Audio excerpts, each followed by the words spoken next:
তৃণমূলের বিরুদ্ধে ক্ষোভ বাড়ছে মানুষের। কলকাতায় মেট্রো প্রকল্প উদ্বোধনের আগে পোস্টে আক্রমণ করেছেন প্রধানমন্ত্রী নরেন্দ্র মোদী। তিনি বলেছেন, বাংলার উন্নতির জন্য বিজেপির ওপরে ভরসা করছেন মানুষ। শুক্রবার বিজেপির মিছিলে অংশ নেবেন বলেও পোস্ট করেছেন নরেন্দ্র মোদী। মেট্রো 3টি রুটের উদ্বোধন করতে শুক্রবার কলকাতায় আসছেন প্রধানমন্ত্রী নরেন্দ্র মোদী। যশোর রোড, নোয়াপাড়া, জয়হিন্দ বিমানবন্দর মেট্রো পরিষেবার উদ্বোধন করবেন তিনি। ভিডিও কনফারেন্সের মাধ্যমে শিয়ালদা এসপ্ল্যানেড রুটের মেট্রো পরিষেবার উদ্বোধন করবেন প্রধানমন্ত্রী। বেলেঘাটার হেমন্ত মুখোপাধ্যায় মেট্রো পরিষেবারও উদ্বোধন করবেন প্রধানমন্ত্রী। যশোর রোড স্টেশন থেকে বিমানবন্দর পর্যন্ত মেট্রোয় সওয়ারি হবেন তিনি। ফাটা রেকর্ড বাজাচ্ছেন বলেই পাল্টা আক্রমণ করেছে তৃণমূল। দলের নেতা কুণাল ঘোষ বলেছেন, 2016, 2021, 2024-এর লোকসভা ভোটের সময় শুনেছেন তার দাবি যে প্রকল্পগুলো উদ্বোধন করতে আসছেন সেগুলো মমতা বন্দ্যোপাধ্যায়ের ভাবনার। রেলমন্ত্রী থাকাকালীন মমতা বন্দ্যোপাধ্যায় সবটাই করেছেন। এত বছর না করে ভোটের সময় উদ্বোধন করে পাথরে নাম লিখতে চাইছেন।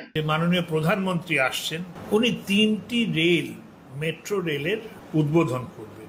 নোয়াপাড়া থেকে বিমানবন্দর, সল্টলেক সেক্টর 5 থেকে হাওড়া ময়দান, আর রুবি থেকে বেলেঘাটা। দেখবেন উনি কেমন হয়েছে। তো এতে যে তৃণমূলের আবার প্রচার যে কেন্দ্র সরকার নাকি সব বঞ্চনা করছে, কেন্দ্র সরকার বঞ্চনা করলে মেট্রো রেল হলো কি করে?